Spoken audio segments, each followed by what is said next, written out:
Hello and welcome to anybody and everybody that's listening. This is the Lopez Podcast. I'm Nathaniel Lopez, and with me today is the person, the man, the myth, and the legend, the man who did not get his chance to shine in the 3 hours of glory that we had recorded. I'm here with one of... Bro, all I'm fucking saying is... All I'm hearing you better is have fucking... All I hear is a fucking metronome, and, like, let me say this. If this motherfucking computer doesn't have enough storage, I'm walking out now. Oh, no, this computer's got enough storage. It fucking I better. might have to have you scoot a little closer to your mic so I'm not picking up what's going on in the background of the... Yeah, how's it going? So I'm that guy that he, like, had introduced. Well, hey, man, this has happened before. But guess what happened? Yeah, last time we didn't get to finish our episode because it was deleted. And if you are not familiar with that episode, go to the bonus episode, the Lost Andy Salas episode, and you will find out something about that episode. Yeah, well, there's a lot of things that fucking happened that episode, and part of me is glad that shit, because for a while I forgot we were recording and I was just saying things. We were just talking. There was like insecurities coming out from my childhood where I was talking about fights and times I got knocked the fuck out. Yeah. I never got knocked the fuck out, but I got a shiner from a kid who thought a fucking glass was a crystal and it was a shattered bottle. Did I tell that on here? Yeah, you did, and we lost it. The only thing we kept was about like the social media thing. One of like the most, like one of the stupidest conversations of the whole. It was the fucking thing. worst one, bro. And it fucking, and it got saved. But yeah, I'm here with Andy Smallsack. No, I'm here with Salas, a.k.a. Andy Salas, one of the MCs in the rap duo Los Lenny's Locos. Yeah, man, I fucking rhyme words. They sound alike. They sound alike, and I spit them into flows, and I go, yo, yo, yo, yo, yo. Yeah, bro. Yeah, how did you feel about... Yeah, me and Salas over here, we just got back from Vegas like 2 weeks ago now. What is it, 2 weeks? Yeah, Been I 2 think weeks? so. You think already? I feel like No way. What, we got back last week? Oh, yeah, because there was a party in between last week. Yeah, early last week. So we got Holy home at shit. the beginning of last week. Time flies when you're on an airplane, bro. We were not on an airplane. We took like a 19-hour drive all the way back. With Gordo dead in the back of the fucking...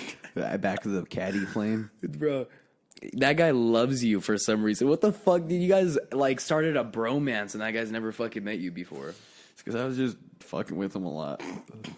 Dude, tell the fucking story how we got wasted one of those nights and you walked up there to go to sleep. Oh, so... yeah, when we were in Vegas, we were just drinking a bit, and one of the guys that was up there with us, he was hammered, and I walked up, and he was just like, no, I'm going to stay down here and just kind of collect my thoughts. And what I did was I was just like, okay, well, I need to fucking go to bed. I'm exhausted, and I'm worn the fuck out. So I go up to the guest bedroom I'm staying in at this Airbnb, and I go into the bedroom, and there's just this big whale of a man laying on the ground, and he's just like snoring, and he sounds like he's fucking dying. He's A fucking whale of a man. yeah. Bro. And where was his hand? And what was going on? Oh, bro? so his ass crack was hanging out, and he was just he was throwing his hand over his ass crack like he's trying to cover it up. Like he's like, I know you're in here, but You all told me you're all my pants off. You were all, dude. That's actually fucking hilarious. The fact that's actually probably exactly what went through his head. He's probably like, I know you're looking at me, and I don't want to pull my pants up, so I'm just gonna cover it with my palm. But when you told me that, you're like, dude, I swear, if I would have turned the light on or my flash on, I would have fucking ate shit. Yeah, no, I would have kicked him. I would have ended up like kicking into his ass. And your toe would have gotten stuck in his asshole. Going head first into fucking like the nightstand or just the wall over the bed. Fucking, hey, also, dude, let's talk about why the fuck there was a random small Italian restaurant in our fucking room there. What do you mean? What the fuck was that table and that whole setup in between our beds? That was... I walked in there, I swear to God, bro, I was wasted when I was like, let me collect my thoughts. I went up there, got wasted, and when I went up that first night, I walked up there, and I was like, wait, what the fuck? How the fuck did I end up in Olive Garden? Dude, I was confused. No. There's an Olive Garden in this fucking house, bro. That was weird. It was just like a fucking, like a little table in between these two beds. And one of those fucking candles that are in a wine glass that has like a basket weaved around the bottle and shit. Yeah, like some Lady in the Tramp shit. I ended up using that table to download videos and look through them before we left. And then Gordo came in and he's just like, this guy fucking sleeps like a little baby, doesn't he? Oh, me? Because I was in the fetal position? I don't know why, bro. I find comfort in that shit. You know, I used to go through phases of fucking sleeping in certain positions. So one of the phases I went through, now, this is fucking stupid, but also genius. Yeah. Because I'm analyzing nature, right? Okay. Kind of like how, do you know how Velcro was invented? No. Okay, Velcro is actually invented by... Spiders? No. By they fucking, jumping cactus. They saw how needles go into your skin and how they latch onto you. Oh, okay. And so that's how they invented no shit Velcro. So, Arizona. So, exactly. So, a lot like how our inventions reflect nature. Yeah. I did the same thing with this sleep technique. So one night, I noticed that my Chihuahua, every time he would go to bed, when he would get really comfortable, he'd roll over on his back and he would bend sideways with his fucking paws in the air, and he would be making like a fucking a crooked shape, like, but he was like with his back. Pasta noodle. Yeah. So he was on it. Yeah, it looked like a fucking elbow macaroni. Okay. And so one night I was just like, maybe I'll fucking try that. It kind of looks comfortable. Okay, bro, I fucking roll over, and right when my fucking spine made that elbow macaroni angle, I was asleep. I was like that, and I swear to God, my whole freshman and sophomore year, I slept like that. You just fucking slept Bro, all crooked. I would hit that G spot of my spine, dude. I would roll over, and right when I'd be like, I'd be out quick. And I had problems sleeping. I've always had problems sleeping, though. Yeah. I don't know why. I mean, whenever I lived in Washington in second grade, I would, me and my little brother had a bunk bed, and I slept on the top. Yeah. I would wake up on the floor, wrapped in like this little rug we had. I would roll off my fucking bed onto the fucking ground, bro, and wake up later wrapped up in Oh, so it didn't even phase you? No, I would wake up like I was cold, so I wrapped myself in this rug on the ground. Fuck. Yeah. Yeah. Sleeping. Bro, well, I remember going camping one time, and it was in this trailer where it was a bunk bed. Yeah. But it looked like the tour bus bunk beds where they're like tucked in. They almost look claustrophobic. Well, one of my dad's friends, like his son, like he was real young, and he just annoyed the fuck. He was just kind of annoying, bro. I mean, it wasn't like he was just a kid, and like he was this chubby little kid, and he was a fucking obviously asshole. He's annoying if he's chubby asshole. Yeah. So he's sleeping on the top bunk, bro. I go to bed early, and I wake up in the middle of the night, and it was like him and his younger sister, like his little sister, up there, and I was on the bottom bunk, and they're not in the sleep. Like I think they were on the sleeping bag, so all you could hear is like. So I'm fucking like awake, just like thinking of shit, right? Like just woke up and everything, and it's like fucking 3 a.m. I'm just like, what the fuck is that noise? And I could and it's an old trailer, bro. So like you could hear the shit creaking, and I was getting real paranoid that this fucking fat fuck was gonna fall through onto me. Yeah. Right? That ain't fucking happening. So I'm like just chilling there, like, but kind of like risking death, where I'm like then I fucking reached this like point of the fucking night where I was like, bring it, motherfucker. Just fucking, I dare you to fall. happen. Yeah, exactly. Like the Joker in the Dark Knight where it's like, hit me. I was just like that. I was like, I fucking dare you to fall through that fucking bunk bed. I dare you to fucking fall through. As if you would get up from that and As if I would, up. yeah, as if I would do anything. But I was like seeing it, like in my head, I was like, could I take the pain? Is what it was. Oh my god. So, but yeah, this is a fucking 3 a.m. like dumbass thought. I'm just like, this fucking kid is gonna fall through. Bro, I keep hearing like he's like tossing and turning on the fucking sleeping bag. It's so dark in this fucking trailer, you couldn't see your hand in front of your face. So I'm just like, my eyes are just wide open. All I hear is and you're seeing nothing. And then I hear bro, he fucking rolled off the bed. And the only thing I did see was like movement very fast, and bro, like because the curtains were like right here, and I just see the curtains go hit me in the face because his fat ass fucking broke wind when he fell down, bro. Hit the ground so hard, bro. You know, like the tile where it looks like tile, but it's just like sticker shit. Like it's like, bro, it was dented in the fucking ground. He put a crater in the ground, and you know what's crazy? When I heard that thud, it was like I went bitch mode where I was like, I wanted him to fall on like through the shit where I'm like, I bitch, I could fucking take this hit. And then I hear, and bro, it's silent. All of his fucking, everyone that was with us was asleep in there. So I'm trying not to be like a dick and wake everyone up. Bro, I am biting my fucking tongue, dude. I'm just like, dude. Like, trying not to laugh? Yeah, dude, I was gonna fucking explode. And then it got funnier because then his fucking mom and dad wake up and they go, oh my God, are you okay? And he's just like, and I'm just like, I'm trying so hard to laugh, bro. I'm just like that. See, I'm not a sadist. A reference to the last podcast. But when people get fucking, but when I get fucking, when I see people get hurt, bro, I don't think there's anything funnier. I fucking for real feel that way. You crazy kid. Like, do you not laugh when you see people get hurt? Certain things. What's the first thing you think of? Okay, let me give you a situation. The sadist test by a local sadist. So, a fucking kid is on a bike. And you know the stoppies where you put your foot in the front tire? Okay? You see him.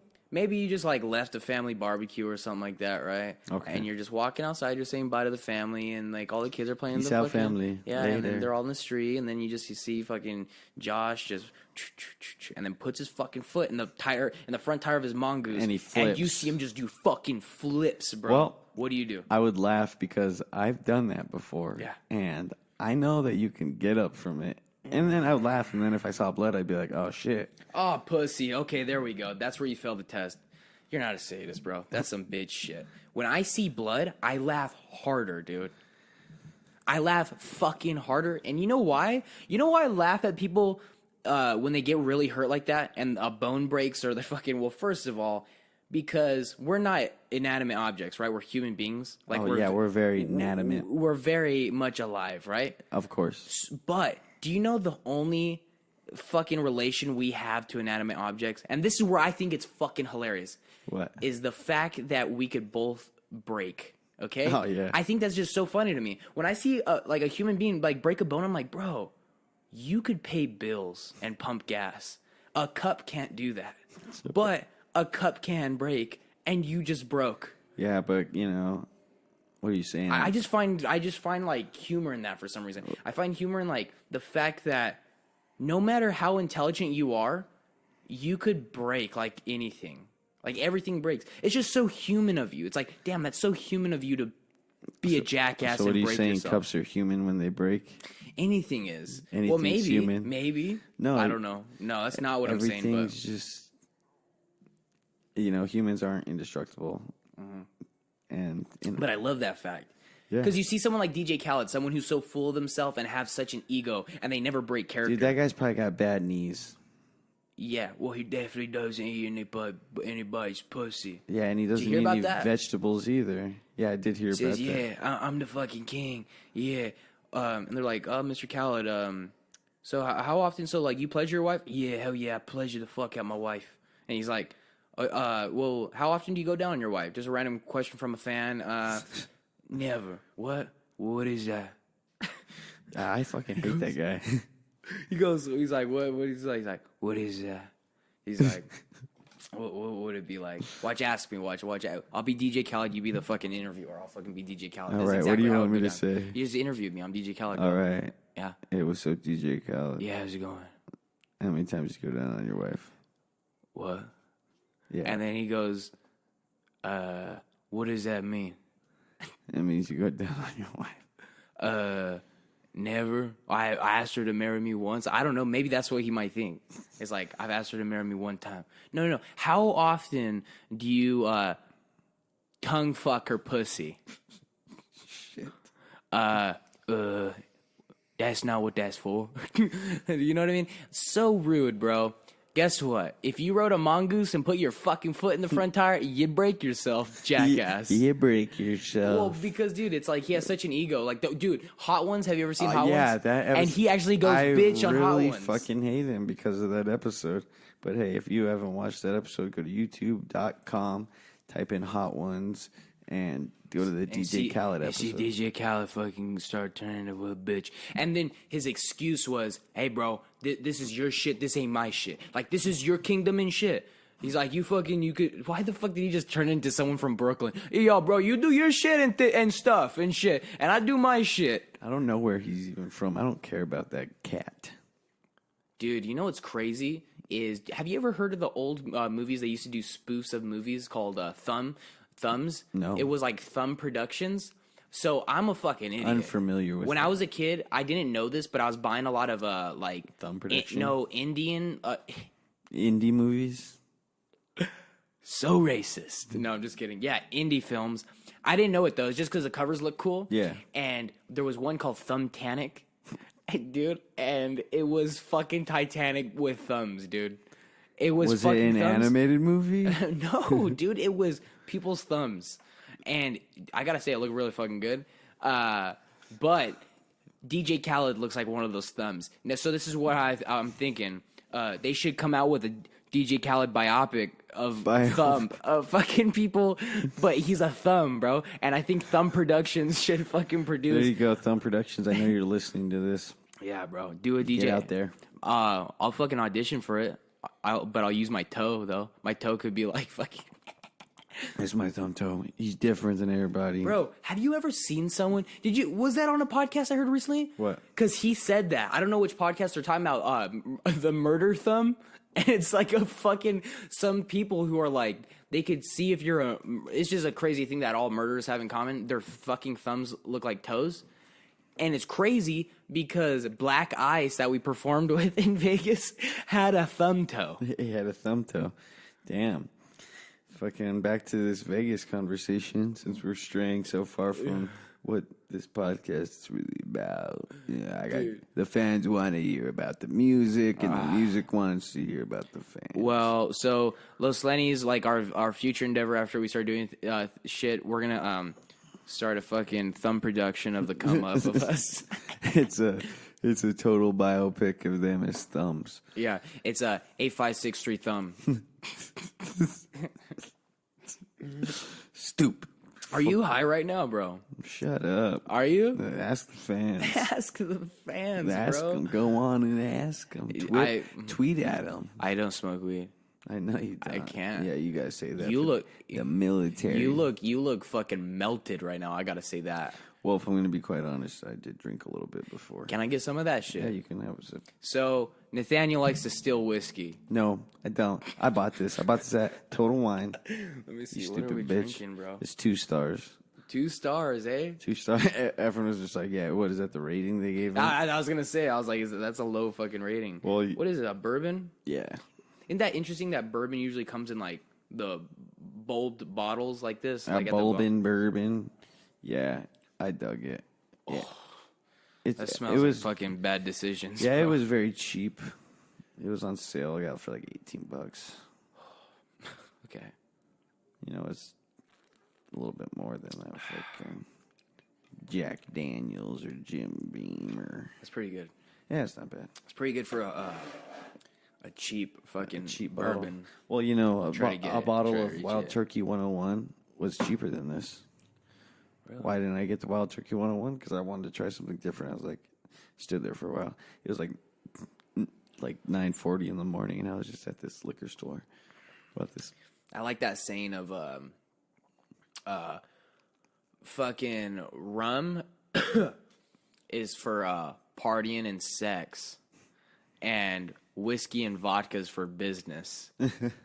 and then the guy goes, "So which is it?" Is that from the Rum Diary? No, I don't know where it's from. I know it's not from the Rum Diary though, and I think it was. I think it was a documentary I watched about on Netflix. Oh, Have you about seen alcohol? it? Yeah. No. It's pretty good. It just kind of like talks about all that, and I think someone says that. By the way, about the Rum Diary, did I tell you I got the fucking... You got an OG copy. Dude, that's what I always look for, bro. Well, shit, bro. You always look for the OGs. Nick was wearing like a Nirvana shirt from the 90s. Like a real one? Yeah, like an OG one. And he was all telling me that his friend gave it to him, and she was like, I could have sold this for like $100. Bro, I remember the first time I Hey, saw don't this forget shit. your buttons here, you stupid. Put them in your they're right pocket. there. I remember when you had posted this on your fucking Instagram one time. Yeah. I remember seeing that and being like, I'm gonna fucking steal that from him ASAP. Rocky. Free ASAP. FreeASAP.net. We're sponsored by FreeASAP.net. And I remember the post so clear. You were reading it, and you're in the bleachers watching track. Oh, yeah, and yeah, it was yeah. on your lap like that. I was at a track meet at the Arizona School for the Deaf and Blind. Damn, bro. Was it really quiet there? I mean, no, all the other schools were kicking their asses. They're just like, what's going on? They're like, keep running. They're like, he can't hear you. Fuck. Go. They're like, he can't fucking see you either. What's going on? He's been on a treadmill. He thinks he's running a fucking marathon. Throw some water at him. Throw some water at him. Dude, I remember in like cross country, you'd be running and then there would be like stations where you could like, there would be someone handing out waters. And sometimes people would just like, your teammates or your coach would just like throw water on you. But I remember it was just like so funny because there would be people that would just like grab the water real quick, dump it on them, and then right away just throw it down in front of them like, fuck this, I'm keeping running. Yeah. Why do they throw it down so angry? I ran a 5K, right? Is that the normal one? Yeah. The 5K? So. Yeah, that's... Well, I ran that when I was in BMT. They're having a 5K and we're able to participate. So I ran the 5K and I got top, like, I don't know what to call it, like top of the group, like, yeah, the group that considered were the first place guys because it's almost impossible to get first place. Top 25, top 50. Okay. No, but it wasn't even. I was in top 50, but I remember my place. My time was I was amongst 22, bro, 22. So you're ranked number 22. Yeah, so I was the fucking you were 22nd in the top person. 25 then. Yeah, I guess so. But they were ranking first place with 50 because there was just that many people. But the people that fucking killed it were the battlefield airmen. And so that was unfair as fuck because those guys are just like... Battlefield airmen? Yeah, they're just... yeah. They're meant for the battlefield and they're airmen? Yeah, so they were just like... Yeah, so they were just killing it. But I was running and then there was those stops. And the person I was running with, they're like, hey, man, I love this shit about... I hate running, but this is what I do like about it. So when you're about to go on a run with someone like that, they go... Hey, bro, so, like, the cocky runner where it's like, hey, bro, so, like, if you can't keep up, that's cool, bro. I'll try to slow down with you, but, like, you can't break my stride. And I'm just like, okay. And fucking maybe 5 minutes into the fucking run, bro, this guy's like, hey, I'm going to get some water, bro, cool? I'm like, no, I'm going. You know what I mean? And he fucking goes up to the water and acts so dramatic, like he fucking just ran fucking 1,000 miles, bro. Like he's one of the fucking the quintets or whatever the fuck they call. Maybe he was just trying. He grabs the water. He goes, ugh, and he keeps running, dude. And I'm like, you fucking idiot. Like, I gotta get the fuck away from. I kept running, bro. But it's so funny when you run with that many people, how many characters you see throughout that run. Like you run and you could see the pain on some people's face, and it kind of motivated me more because I'm like, I feel like shit, but that person looks like shit. Exactly. What do you do when you run? Like when you feel like giving up, but you know you got to keep going. Like what are you thinking of? I don't start counting until it hurts. What? I don't know. Muhammad Ali said it. But what do you start thinking of? What's going through your head for real? Like when you're out of breath and you're just like, what thoughts are going through your head? I could not tell you. Is it even on the run? It's been a long time because I used to run a lot. Like I remember my freshman year after coming home from state, not doing so well. I went for like a fucking like 4-mile run the next day, and I was like sore as fuck. But no, I used to just think about a lot of shit. It was just like, I hope people see me, and then just be like, damn. What the fuck? That's retarded. Well, no, because I used to just run to the junction and back home. Damn, my dad did that once. Yeah, I did it like 4 or 5 times. Yeah, see, I wouldn't run like that. But... Dude, so one time, because you know Miss Giubetta was the coach, like a wrestling coach. I remember one time I was running it with Colton. And we were just like, we were fucking getting in. I was just like, how cool would it be if Miss Giubetta saw us just like putting in work outside of practice, just running hard. And then sure enough, he did. But when he saw us, we were walking. Oh, you pussy, dude. You blew it. Yeah. Yeah, that's what I would. Hey, I was like most dedicated wrestler for like 2 years in a row in high school. Damn. Why? Because I was a loser, but I was still trying to be a winner. There was this super fast dude in my flight, and when we were taking our PT test, our final one, where I wanted to just outdo it, and like, where it was that moment in life where like when you tell yourself, you know, like people who don't prove themselves a lot, but the one thing they always tell themselves is, if I wanted to, I could.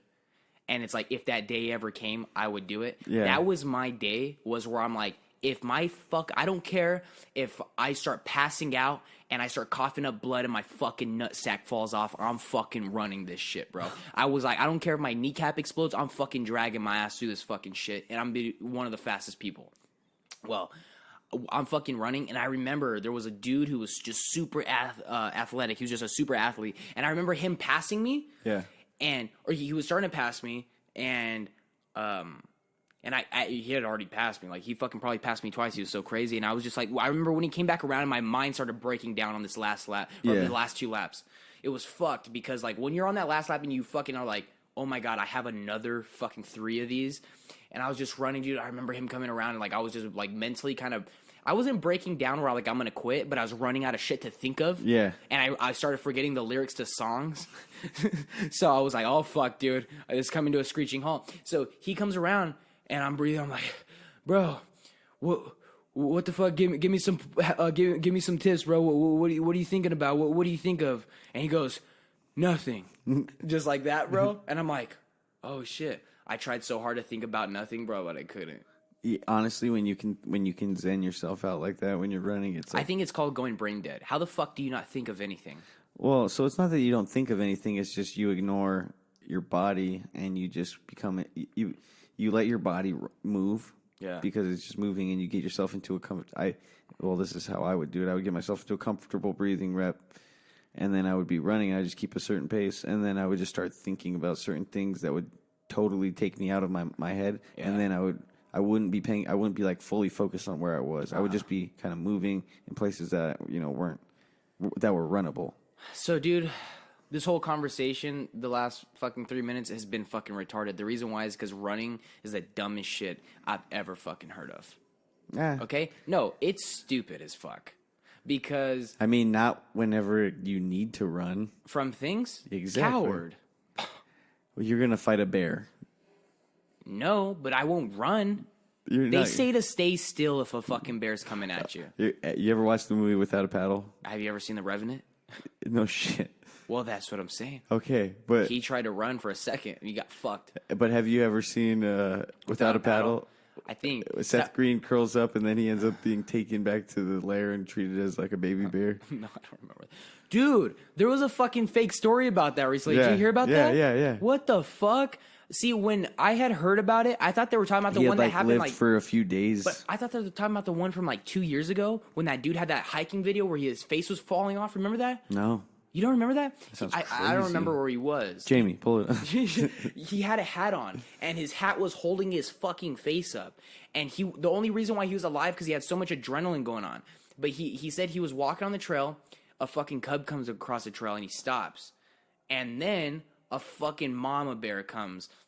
At which point, he does what your dumbass would do and tries to outrun a fucking bear. No, I'd probably stay still. I would like back up a little bit, but I would probably try and stay Well, he did that. super still. The bear fucking smacked him, and it sliced his fucking face. Bro, he had deep-ass shit all over him, and that's a true story. But when I heard about the one that just happened recently, I thought they were referring to that. I was like, oh, they finally discovered that dude was fake. I was like, no way. But then I heard this one was fake, where it was kind of like what you said. He got kidnapped by a bear and thrown in a den and survived 3 days. What the fuck is that? Can you imagine how much that was? Well, even just imagine getting eaten alive by a bear from your feet up. But when would you die? You'd die before, it got too bad. So probably, after he gets to your kneecaps.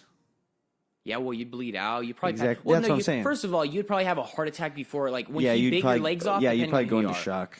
I think if a bear bit my legs off, before my kneecaps, as soon as he made the first bite, I think I would fucking have a heart attack. Because I would be like, no way this is fucking happening. And you know what's crazy about guys? What? When I picture myself getting fucking, mauled by a bear, for some reason I still picture myself holding my dick and balls. To be safe. I don't know. I just think I don't know. But, if right now, if a bear, fucking broke into your house and started attacking us. I would hope not. I would fucking grab my dick and balls. Well, that's why we have Diego at Asarco with bear mace, bro. He's there. He's security for Asarco, and he carries bear mace just so bears don't steal no copper. Well, dude, do you think a human would be able to fucking withstand bear mace? Yeah, but hey, bro, just use human mace. I mean, yeah, but what if he does come across the bear? You wouldn't use fucking turtle mace on a jackrabbit. Yeah. Why the fuck do you have bear mace? Because what if a bear comes across the mine?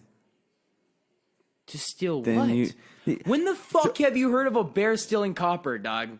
Dude, do you think a bear Not would ever. fucking go? The bear's intentions are to go steal copper. He's like, oh, I know what this is. This is a mine. You're telling me that, dude? I'm telling you that. You think a fucking bear's intention would be to steal copper? That's But, what I'm hey, saying. So we're in where's agreement. the mine at? The mine's out in the middle of fucking the wilderness. Yeah, Diego, it's out there. So why the fuck are you guarding it from bears? Well, no. So look at this. The bear's not going to go deep into the fucking pit. Yeah, But Diego's roaming around on the outskirts to make sure no one goes in there. What's on the outside of that fence? bears. Probably not. But I don't know, dude. Are It's bears even here? I don't know. Why the fuck does he have bear mace? Dude, it might make more sense if he just carried a handgun. or if he had coyote mace. Because there's coyotes out there for sure. Dude. Now, I've heard a story about a coyote trying to steal copper before, but I never heard of a bear trying to steal copper. Oh, I get that. Yeah. Rest in peace, Beth. Hashtag. What's your Not last name? forgotten. I don't know. Beth, you know, Yeah. Beth the bounty hunter. This one's not for you, because fuck you. Okay? Bye. Yeah, hunting bounties. That's the end of that sentence. I fucking can't say. I used to love that show, dude, and then I couldn't stand it. Good. I hate reality TV. Yeah, but dude, there's some I like- shows I love to watch because if you view it as acting from an acting standpoint, if you know it's fake and you embrace the fact that it's fake, then you're just gonna watch it like a TV show or a movie. Yeah, but at the same time, it's just like, you could just put a lot. I think it's because it gives off the persona, and so many people are like, my little brother used to be that way. Did you ever watch that show Repo Man? No, that one sucks. Yeah, it was just people going and repossessing. I like Storage Wars though. I found out Storage Wars was fucking fake, dude. This is a great no shit. This is a great segment because let me tell you what, I was fucking more pissed. I don't think I've ever been this mad in my fucking life when I found out that the fucking Storage Wars was fake, and then I found out Alaskan Bush people were fake. Bro, that fucking You're ruined telling TV me for they're me. not Alaskan? They're on set in Universal Studios? No, dude, actually, they're not Alaskan, okay? Because they had to stop a season because the motherfucker wasn't paying taxes for Alaska. So he almost got fucking tax Arrested. evasion, bro. And the you old man, imagine? and he's like, we're Bush people, we don't believe in money, we just believe in barter. And they're like, nah, you gotta pay tax. Yeah. Sell some fur. Alaska's still America. You gotta pay your taxes. Yeah, hey, jackass. It's America, and it's also 2019. Exactly. Who the fuck's not paying their taxes? I know a couple of people that are just Don't like, pay their taxes. dude, I met someone that's just like, yeah, I haven't paid my taxes in like 3 years. I'm just waiting. How is that possible? They're just like, I'm just waiting for something to happen. He's waiting for fucking Dog the Bounty Hunter to be like, okay, bruh, you're gonna have to pay that shit, bruh.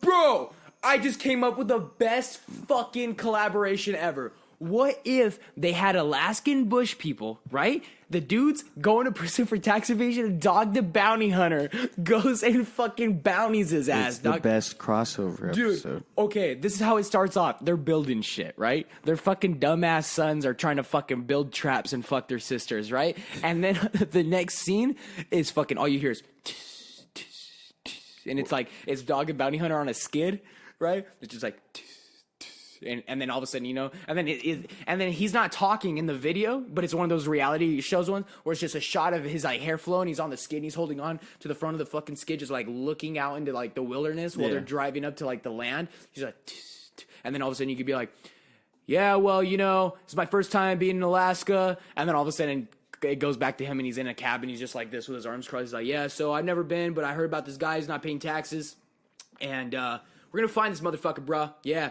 and you know, justice comes in all forms. You know what I mean? Is that how Dog the Bounty Hunter talks? I think so. Yeah. Does he? I don't know. I don't Who cares? watch That's that how show. my Dog the Bounty Hunter talks. That's how your dog Walter talks. Yeah. Fucking A.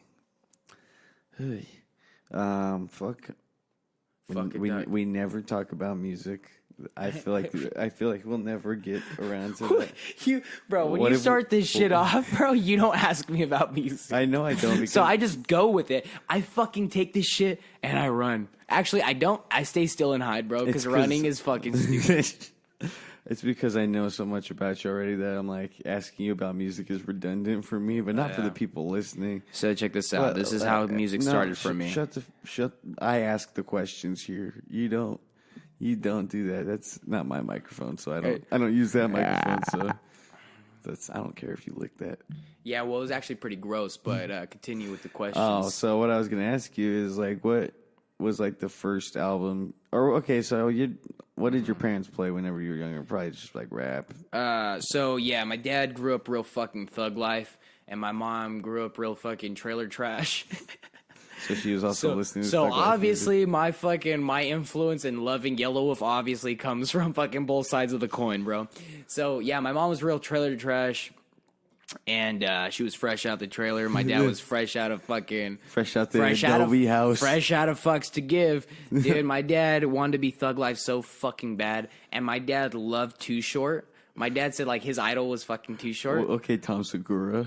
So my dad was like, yeah, dude, I fucking like Too Short was my idol, right? He's like, you know, my dad wasn't around too much. My fucking father was fucking Too Short. I'm like, hey, have you ever met him? No, but anyways, he was just a big fan of Too Short and everything. Whatever, dude. And as he got older, I guess he reached this point where he started liking country music because he started like getting perspective on life and started realizing, oh man, there's more to this shit. Yeah, he was starting to relate to country music. Yeah, exactly. And he was like, so in my house when I was a kid, it was my mom was always playing Elvis. She was a big fan of Elvis, and then the country music my dad liked, and then she also liked gangster rap and shit. And who was like the most prominent gangster rap besides Too Short, or just like rapper? So I just brought up Too Short because that's what my dad liked when he was younger. But when I was a kid growing up, how their influences like or what they listened to changed was my mom, like I said, always like oldies. She was always like playing like Richie Valens, Elvis Presley, and everything. Yeah. And then my dad, they both loved Johnny Cash, and Johnny Cash was always played. And then it was just everything from like Snoop Dogg to Counting Crows to like my dad was a big fan of Counting Crows, bro. Yeah, he's a big Mr. Jones fan. When he would get fucked up, bro, that's how you knew he was gone, dog. That's when he started singing Mr. when Jones. He said, sha la la la la la, shut the fuck up. So, dude, but yeah, so it was like a lot of just everything. But it was a lot of like country and rap. And I remember I liked country and I liked rap, but I think the reason why I liked country more when I was a kid was because it was slower and is more poetic to me. Well, just because my brain could process it. Yeah, you could probably just my young brain could fucking process it. So, what was like the first album? What was your first album that you felt like was like your own album in your own sense of music style? So, so where I started liking Eminem when I was a kid was because, this is actually fucking hilarious. Is the first time I heard Eminem when I was super young, it was on the radio, and it was the Real Slim Shady, and I thought it was Michael Jackson, okay? Because when he's like, will the Real Slim Shady please stand up? Dude, I thought that was Michael Jackson. I repeat, will the Real Slim Shady please stand up? Dude, so I asked my mom, I'm like, because she was, Michael Jackson. She was also crazy about Michael Jackson. Yeah. So I was like, my mom's playing Michael Jackson. I'm like, what the fuck is this? So she picks me up from school. I'm like, what the fuck? But like, I always had this ear for like, I like things I never heard, like unique things where I'm like, that's different. Like certain, like just a change of pace. Like voices and everything. Like when I heard, unique voices. Yeah, exactly. So I was like, I never heard, who the fuck is this? I was like, Mom, is this Michael Jackson? She goes, no, it's Eminem. And I was like, what the fuck? So, dude. Are you sure she said Eminem or did she say Slim Shady? No, yeah, I don't remember. Because I do remember getting confused when I was younger about that. You thought they were two different people? And I didn't think they were, I was just confused. I thought they were a rap group, if you anything. You were like, dude, I like Eminem, I love Slim Shady, and Marshall Mathers is pretty good too. Anyway, so that was just the first time I heard Eminem. Okay. But that was the first time in my life as a kid where I learned that I liked things that were a little bit different, like sounding, you know what I mean? Where I was like, I've been hearing like Snoop Dogg and NWA for a long time at that point, and like country music, but I never heard anything that didn't sound like a bassy voiced black guy. Yeah. For the first time, it was this like nasal. Sounded like a white guy. Yeah, well, but I didn't know he's white. He still sounded black to me. To me, he sounded black because as a kid, like he was just speaking in Ebonics. So I'm just like, oh, this guy's just like a fucking nasally voiced black dude. And So, but that, you know, so I didn't listen to him though. Like I just, that was the first time I heard of him. But like I said, that was the first discovery. As far as my first album that I would consider was my album, and hands down, don't give a fuck any other album that comes out in the future. The one album I will always love and be my number one album is Bad Meets Evil, Hell the Sequel. And who's that by? It's Royce da 5'9" and Eminem.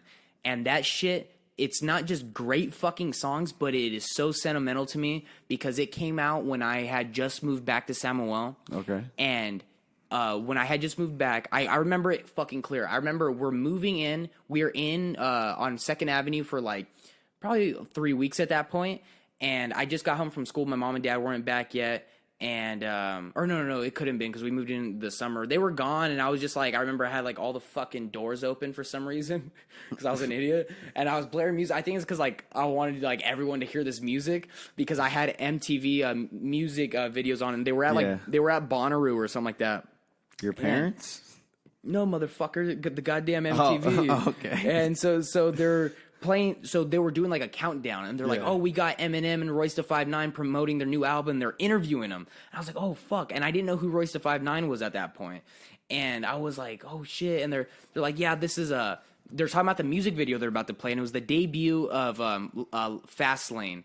And have you ever seen Fastlane? Do you know what I'm talking about? No. Okay, well, in the music video, it was like, to me, it was one of the coolest music videos I'd ever seen by that time in my life. And of course, like, I haven't seen all the music videos you've seen of, like, you know, classic rock shit and everything. Like, so this was dope as fuck to me because they're explaining it, then they show it, and he's like, yeah, we had this and that, we had this plan, whatever, but just watch. So they play it, bro, and it's like, doo-doo, doo-doo, doo-doo, doo-doo, and then all of a sudden the big first verse, and so while they're rapping, the words are flying out of their mouths. That's cool. And they're grabbing the words out of the air and constructing sentences while they're rapping, and they're laying like, dude, it's just like, it is like a fucking, like, I don't know, a literature, like, just lesson of shit. Like, where they're grabbing commas and throwing them everywhere, bro. Yeah. While they're rapping. Like, while they're going through the sentence, they're grabbing words and shit.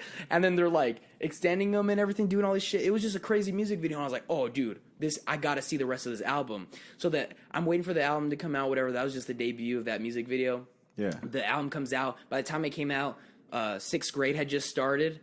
And 6th grade all the way up to like the beginning of 8th grade were like I deemed the best fucking times of my childhood. Like forming, well, like why? Of all aspects, friends, stories, music, like, and just like things, and it's just like you're a kid, so you just care, like careless. So that is like the prime time because you're just like worried about still kind of being a kid in 6th grade, and then 7th grade you're just like trying to be a little bit older, but you're still... Well, you're not smart enough to be depressed yet.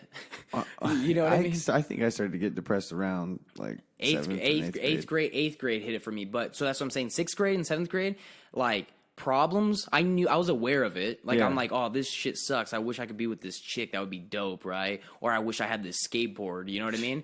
Fuck, it sucks. But it was nothing where I'm like, shit. Oh, well, yeah, because you didn't just have this like curious cloak of darkness hanging over you. Yeah, so when the album came out, it was just like a fucking great time. And the album is so bright, like it's dark, but the instrumentals are like, I don't know, like the way that the album starts off, it's so fucking like uppity and everything, but the rhymes are dark. You know what I mean? A lot like kind of like what we do, where we try to find like, you know, fucking instrumentals that are more upbeat, and then put a dark twist on that. But maybe it's just me because what I associate my memories with the album was. Yeah. And that's why I love that album. That was my first like album I would deem like that. Right. That was like your first step into your own musical taste. Yeah. That's when I got real into like super lyrical shit. And you know, and that's such a beautiful time in your life because I don't think people were super trendy at that age yet. Yeah. So everyone like legit loved things to love it. You know what I mean? So I love that shit because I loved it, and I thought. But the reason why I say that is because I've always been like that. But I wasn't being judged for it yet. Yeah. You know what I mean? I wasn't being judged because trap music wasn't that big during that time. So I wasn't being judged for, oh, you like lyrical stuff? What the fuck? You don't like fucking you don't like Kanye? Bassy and stuff? Yeah, it was just, I don't know. And then the next thing where it kind of like evolved me into getting real into like lyrical, like crazy shit was, well, there was another rapper that stuck out before Yellow Wolf. Who the fuck was it? Oh, it's actually, it wasn't even rap. It was when I was starting to get into 21 Pilots. Oh, okay. And so this is when 21 Pilots wasn't huge, and it wasn't like, it didn't have the stigma of, oh, you're a teenage girl who's depressed. It didn't have that yet. Yeah. They had just came out, and actually, me and Diego could attest to this, where we're listening to 21 Pilots in 7th grade, and we're bringing it up to people. You got to hear this. You got to hear this song called Cart Radio. And we showed it to some people, and they're like, what the fuck is this? Some girls. And those girls who are huge fans of them today, back then were like, that's fucking weird. That's dark. That's dark. That's fucking always weird. How it is, man. You know, everybody loves Blink-182 now. Yeah. But it's like, dude, I've been a big fan of Blink-182 since 4th grade. Yeah. But I also don't want to be that type of dude. But that's just like, oh, well, I was a fan of them like First. way back. Yeah, I can't stand people who do that. Because that's not what I'm saying. I'm just saying, like, it annoys the fuck out of me because I'm like, dude, you were talking shit about me and Diego liking fucking 21 Pilots back then, and now you're a huge fan. But, so anyways. I just like to let people know their place. Be like, hey, bitch, I was here first. Yeah, I was here. I was here first. I'll always be here, and you're just a trendy. You ought to buy a fucking fan for this place, huh? This place? Yeah. I have a fan in the closet. Nah, it'd be too loud. Well, yeah, my fan, like right now. Get a Dyson. I've got a perfect. I got perfect. Oh, I'm glad, bro. Thing. I'm fucking glad sweating. For you. You're also wearing right a fucking jacket and some fucking long ass pants. Yeah, I'm wearing a cardigan. You've also been tucking up your fucking head. You kid. So 21 Pilots was like the next thing, and I think that's what like developed my love for kind of mixing it up with rap. Like I said, and during this whole time I always listened to country, but I wouldn't deem anything where it's like I had inspiration from that. Yeah. I always loved it. It was always the style of country. It was always Country was always good listening music. I didn't realize this till I found Yellow Wolf, that this was what it was, and it was like. Then I started embracing it and understanding myself more, where it's like I grew up where we're all fucking like, you know, countryed out. If you looked at us, you're like, country fucks. Yeah. And then if you were to listen to the fucking shit we're listening to, it's like, oh, thug fucks. So like, so that's what I'm saying. Like, it's they're Mexican country fucks. yeah. So like, you go to Country Thunder, but then our camp's the one blaring like fucking Tupac and all this shit, right? And Nas and everything, and NWA. So it was like that. So when I later on find Yellow Wolf, so I enjoy this fact. It would have been cool either way, like discovering Yellow Wolf and liking it, but the fact that I loved how I discovered him for myself when I was in his neck of the woods. You know what I mean? Like, I didn't know about him. I heard of him, but that's when he was hip hop, and he did a BET cypher in like 2011. Yeah. And I knew, and I was just like, he's just like another Mac Miller or something like that, and I wasn't too crazy about it. I think they came up in the same class. And might have. And so when I went to Florida. And I think he was getting ready to drop Love Story, and he was dropping his music videos, you know, like he still does for albums, where he'll like lead up to it, all the music videos, and then the album will come out. And those were during like spring breaks and everything, bro. So it was just like a great time of like him coming out with shit. It was just, I literally found out about Yellow Wolf at the most perfect fucking time I could have ever discovered him. So he became your soundtrack for that time? It was like, yeah, so that time, and then all the way into the summer of 2016, when like coming back and visiting you guys and everything for that whole summer, and just getting ripped to all those songs. Oh, like, yeah, that's when you were obsessed with Outer Space. Oh, yeah. I remember we would just like play it in Efren's car, and then we just started going crazy. Oh, fuck yeah, dude.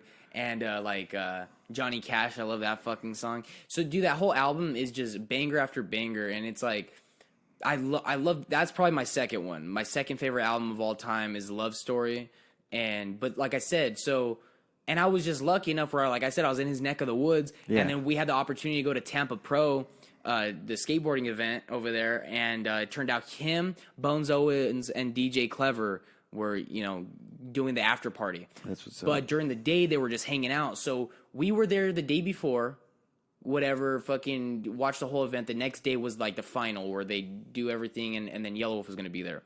So I show up, dude, and it was the most backyard shit ever. It was like a big event. Literally, dude, you're like standing there and Tori Pudwell's next to you, and he's just eating a fucking hot dog.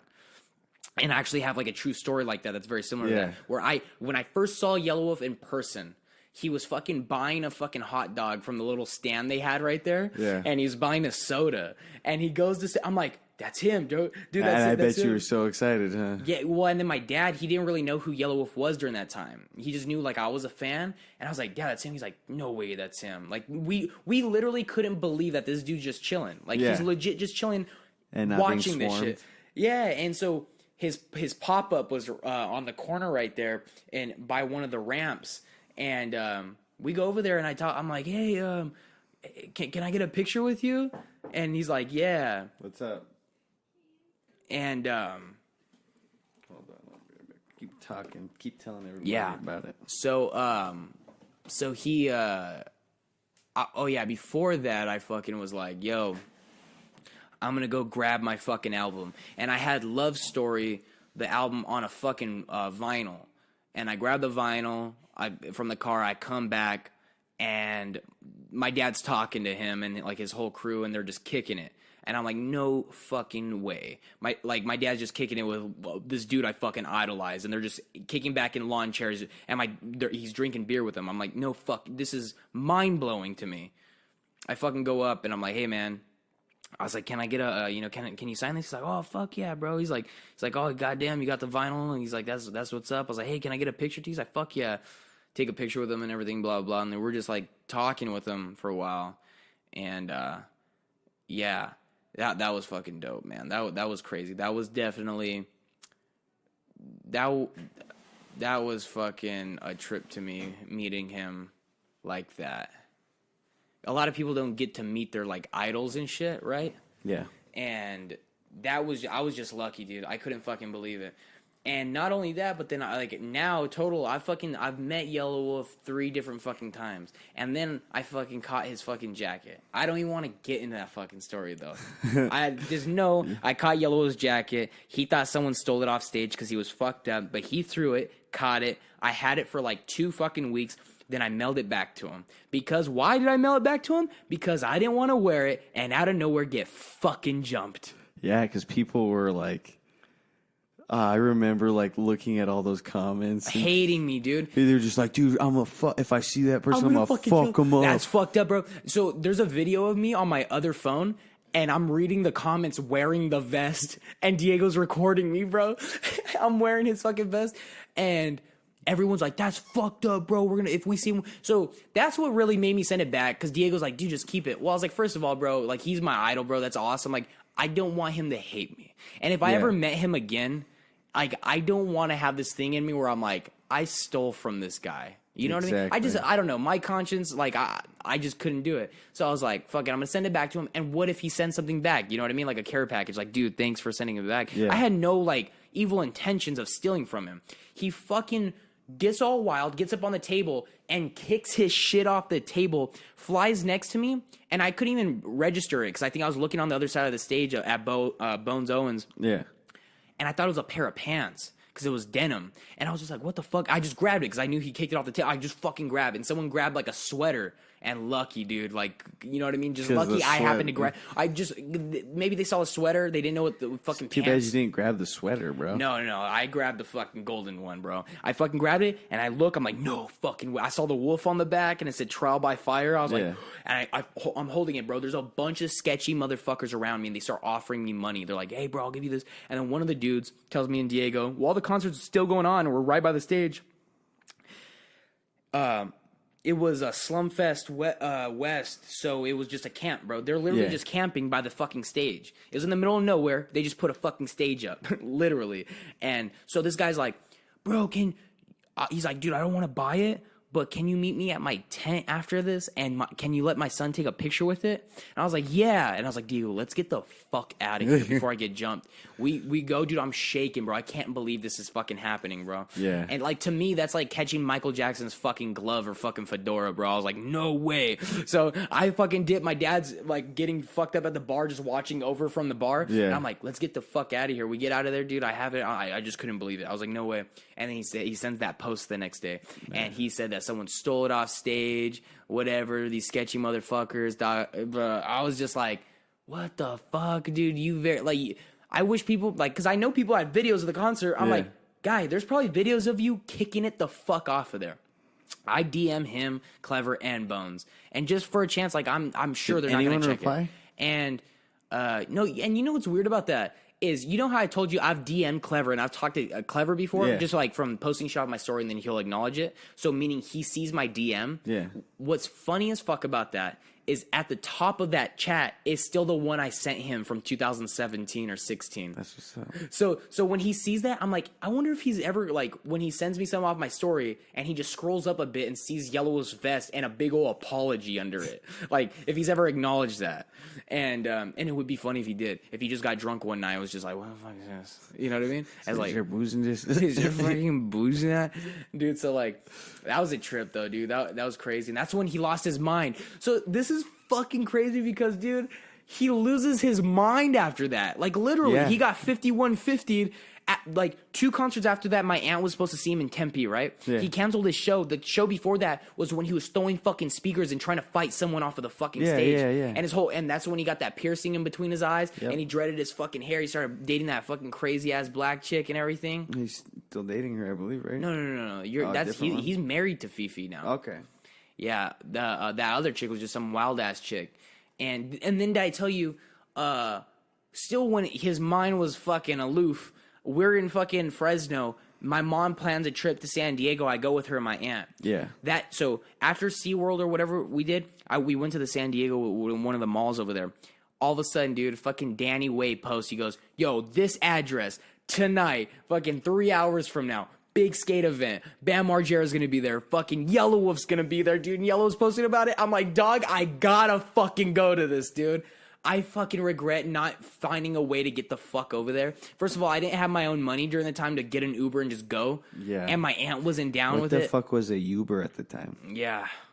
Dude, dude, I don't know what would have happened. First of all, I think he would have killed me because my first opening statement would have been like, "Hey, my name's Andy. Do you remember me from 4 concerts I've met you from?" Oh, dude, I had your jacket. But one day when I meet him again, I'm gonna fucking bring that up.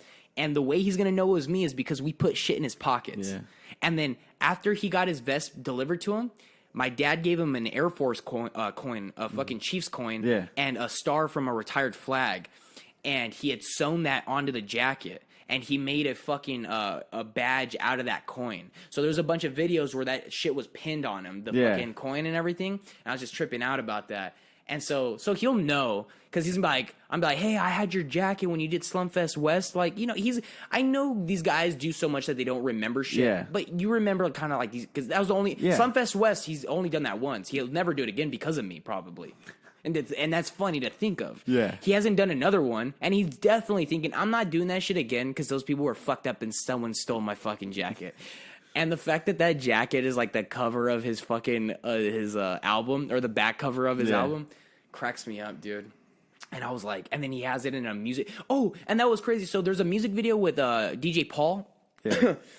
I forget what the song's called. It's called "Get the Fuck Away From Me, Ho." And when we had contacted Yellow's people to get the fucking vest back from them. First of all, to them. First of all, Dad, if you listen to this, fuck you, okay? Because my dad messages them and they go, "Oh, dude, you guys want some merch? We appreciate it here. What size do you guys wear? What size do your boys wear?" Talking about me and Diego. My dad's like, "Nah, bro, we just respect him. We love his music. We don't want anything in return." Get that. But hey, man, what? Yeah, I don't know. that does suck, but at the same time, that is a I get very it. humble thing to do. It's a humble thing to do if Yellow Wolf was the one on the fucking phone, but he wasn't. He would never know that good deed we did. So Not until he listens to this podcast. yeah. So dude, he in the near fucking future. so he do whatever. He fucking gets the vest and everything. But the people were like, "We need it now, dude. Like, we'll fucking send you money to first class this shit because he has a music video he's about to shoot and we need it." Yeah. And it was that music video with DJ Paul because he has it and he's digging a fucking hole and shit. And I just thought that was super cool. And one thing I do regret that my dad suggested, but I just couldn't think of it on the spot because I didn't think of it to write a note? to write a note to write like, "Hey man, this and that." Like, Yeah, you should have wrote an apology. you know? yeah. "Dear Michael Wayne, I wrote you, but you still ain't calling. I left my fucking paper and some fucking retired stars from a flag in your front pocket." So, Oh, that was so he was just like, Didn't acknowledge us, dude. And I was fucking bummed out because and the one thing they did warn us about, they're like, hey, if you have pictures with it, don't fucking post that shit on Instagram. Yeah. They were very like, but that was years ago. Probably going to do that soon. I'm going to find a fucking picture and I'm going to tag him, bro. I want to fucking tag him. That's not a good idea? Nah, I don't think so. Why? Maybe. It was years ago. It's like 2-3 years ago. Who knows? Maybe he doesn't care now. Maybe he'll just be like, man, fuck well, this I man. was mad that he didn't do like an appreciation post of like, oh, fuck yeah, bro. Thanks, bro. Shout out to these He probably motherfuckers. thought you stole it Yeah, but if you stole some shit, why'd you give it back? because you were scared. What? Of getting your ass jumped. Well, now I wish I would have fucking stolen. I definitely wish I would have kept it. Get a better control arm, No, bro. you just gotta tighten it, and then it will stop being so. No, not right there. Not Where? right there. Right there? No, at the very bottom. Over there. Yeah, there's no. This? Yeah, yep. That? There's a little. That? There's a little part. Yeah, you tighten that, so then Can I get another fucking shit with a boost? Yeah, you get a shit with these boost. Yeah, so I've never gotten anything like that before. I got hit in the. No, you have, dude. Tell the story about your Leofar Slayer, bro. Oh, actually, yeah. That's a fucking good one. That's better than mine because you got to keep it. That's true. And you didn't make your fucking idol go crazy. And fucking never perform Slumfest West again. So the first time I ever got something like from. We got to get that animator, bro, on the fakening to fucking do this whole fucking routine right here and post that shit. But so the first time I ever got like something that was thrown from a stage was that drumstick right there. I went and watched the band Census Fail play at the Rock. Ooh. And I was in the front row, and I like you said, it was one of those moments where you see your idol for the first time, right. and you're just like, oh, he's doing. So we saw the vocalist of Census Fail. Yeah. As my mom was getting ready to drop us off, and I remember just looking over at him. He was just like on the corner and talking on his phone, and we were just like, "No fucking way, that's him right there! Like it's just fucking him right there." And then we ended up like front row at the Rock, and I remember just being pushed and shoved up against the stage, and my nuts were just being smashed on the edge of the stage. What? Shout out to Amora. Shout out to Amora. Shout out to everyone. God damn, you look so young right now. Thank you. How's it going? You're listening to Kagan 9.5. Oh, dude, I'm having too good of a time right now. Okay, I'm gonna do ads now. So this the fucking and Lopez Podcast is brought to you by 2 Stars. 2 Stars bourbon, cheap bourbon from Kentucky. It's good bourbon to cleanse your fucking brain and your palate and make you sweat. Because I don't know if it's the bourbon that's making me sweat or it's the fact that this fucking goddamn studio ain't got air circulation for a motherfucking fucking shit. Now, what does that mean? Don't know. Continue. Next advertisement. This fucking this podcast is also brought to you by fucking 85631 production company. They're fucking rocking. They're jamming. I love them because they covered my shit when we went to Vegas. And we did a fucking show in Vegas. And they covered that too. Okay? They cover everything. Every local artist. And they support it. So I support them. Shout out to 85631 Productions. Okay? Another thing. This podcast is also brought to you by Toilet. Get flushed. This fucking podcast is going down the toilet. Listen to Toilet's newest album. It's on Netflix. EP. It's our only EP. You can listen to more details about it on episode 6 or 5, I believe. If you use promo code fucking toilet, then you could get yourself a free VHS of a live showing that they fucking that they did at the Rock. Hey, all right. So let's get back on track. They threw that drumstick at you. Oh yeah. Oh, no, we're back. Oh, was that the advertisements? Oh, that was good. You fucking edited those good. You just clipped those in? I just clip them right in there. That's cool. Yeah. Nice. So what about that drumstick? Yeah, I got hit in the fucking face. With it? Yeah, the drummer threw the drumstick and it just smashed me right in the face. And then my sister picked up the drumstick and my sister had it for a while. and I fucking How stole old's it. your sister? She's almost 30. Oh, whoa. Yeah. I thought you were going to say 13. What the fuck Yeah, are you know what's bro? even crazier is that your aunt went to school with my brother. You know what's even crazier? My aunt went to school with Honda's brother. Yeah, well, your aunt was probably like more in like his grade. Why? How old is this motherfucker? Oh, your brother. Your brother. Yeah, my brother was like Your brother. Brother. brother. Faja means that. I'm Dutch. Shut the fuck up. Shit. But yeah, so that was the first time. The second time, whenever I met Leah Farsayer from Prayers, dude. So that show was fucking awesome. Like, me, Efren, and Ralph went, and then I remember we all took a shot at tequila because dude. So like, going there was fucking gnarly because it was just like a bunch of fucking gangster looking Mexicans. Top button popped. And then like just there was the gothy Mexicans, and then there were some fucking straight up gangster Mexicans.